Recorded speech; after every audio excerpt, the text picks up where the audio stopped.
जय हिंद भाई लोग।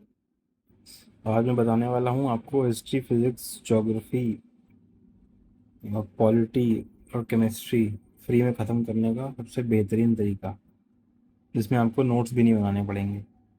ये देखो, ये देखो हिस्ट्री, ये हिस्ट्री के सारे लेक्चर परमार सर के टेलीग्राम चैनल पे इसके नोट्स, माइंड मैप्स पड़े हैं बने बनाए, उसी से आपको रिवीजन करना है। ज्योग्राफी फ्री,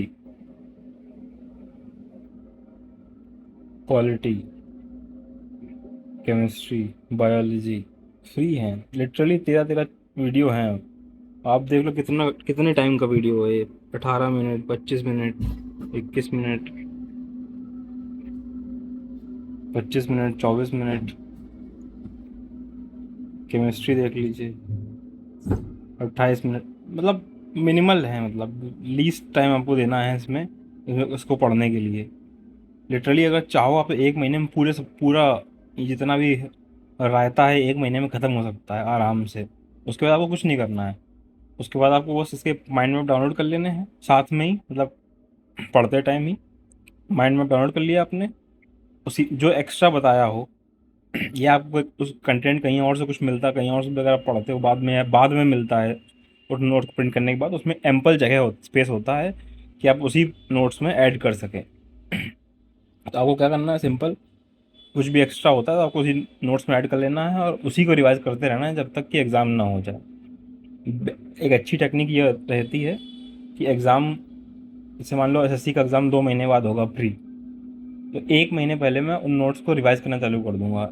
ऐसा करने चालू करूँगा कि एक वीक में कम से कम 2 सब्जेक्ट रिवाइज कर लो आप। और एग्ज़ाम चालू होने, मतलब एग्ज़ाम होने जिस दिन आपका एग्ज़ाम है मान लीजिए, उससे 10 दिन पहले से आपको हर सब्जेक्ट को दोबारा रिवाइज करना है एक बार। ये नहीं कि आपने 1 महीने पहले पढ़ लिया था तो हो गया काम, नहीं।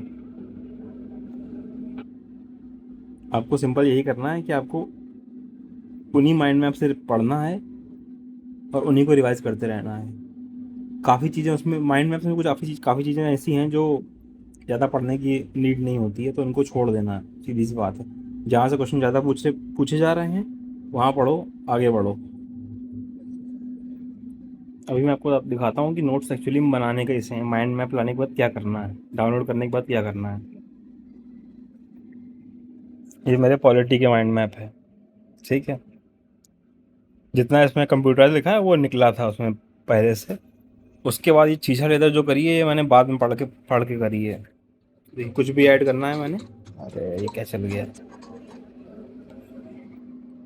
इसी में ऐड कर लिया। जो भी आपने एक्स्ट्रा पढ़ा वो इसी में ऐड कर लिया, कुछ भी एक्स्ट्रा पढ़ा इसी में ऐड कर लिया। ये देखिए, ये लेटेस्ट कमिटीज़ थी, इसी में ऐड कर ली। कोई पेज खाली नहीं रहेगा। ये पेज है, इसमें भी सेम चीज़ें हैं, देखिए। जो नहीं लिखा है वो ऐड कर लो, जो नहीं लिखा है उसको ऐड कर लो।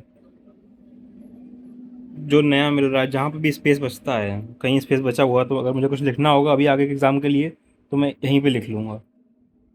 इस तरीके से जो लेटेस्ट चीज़ें हैं वो सब आप इसी में ऐड कर सकते हो आराम से। इससे बढ़िया तरीका नहीं है भाई।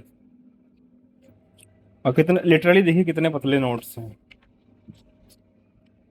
इतना है बस, इतने में पॉलिटी ख़त्म है पूरी।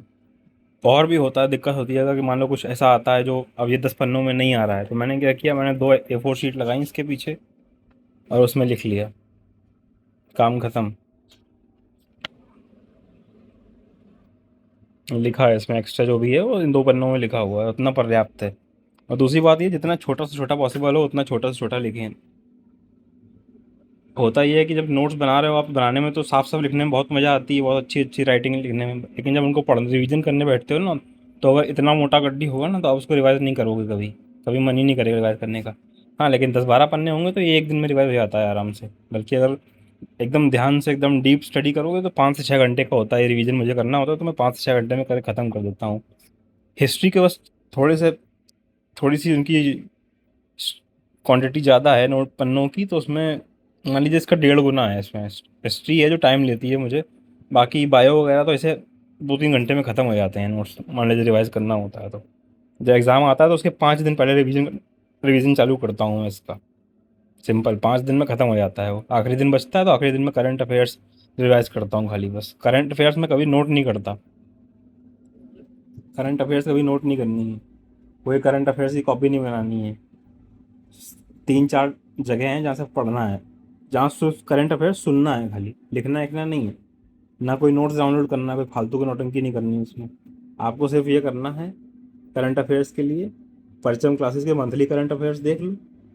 उसके बाद उसको सॉलिडिफाई करने के लिए, उस नॉलेज को कंसोलिडेट करने के लिए आपको इंडोलॉगस का या क्रेजी जीके ट्रिक वगैरह के जो वीडियोस आते हैं उनको एक बार देख लेना है। कोई भी आप काम कर रहे हो, मान लो आप कुछ भी कर रहे हो, ऐसा काम कर रहे हो जो मतलब प्रोडक्टिव नहीं है फिलहाल आपके लिए, आप खाना खाने बैठे हो या बाहर वॉक करने गए हो, आपने कुछ नहीं करना है, आपने इंडोलॉगस का वीडियो डाउनलोड कर लेना है। डाउनलोड कर लीजिए ताकि बीच में ऐड ना आए। आप बाहर वॉक कर रहे हो, आप बाहर जाओ आराम से, अपना लीड लगाओ, एक एक लीड सड़क पे चल रहे हैं तो एक लीड लगनी चाहिए, दूसरी नहीं लगनी चाहिए, ताकि सुनाई पड़े क्या हो रहा है अगल बगल। और उसके बाद बस वो वीडियो देख डालो, जितना रिपीट करते रहो उस वीडियो को, बस उतने में हो जाता है काम। इतना ही करना है करंट अफेयर्स के लिए बस। उसके अलावा कोई क्वेरी होती तो आप मुझे मैसेज कर सकते हैं, ऑब्वियसली चैट पे डाल के, वहाँ से मैं रिस्पॉन्ड कर दूँगा। जय हिंद, जय भारत। अगली वीडियो में मैथ की बात करेंगे।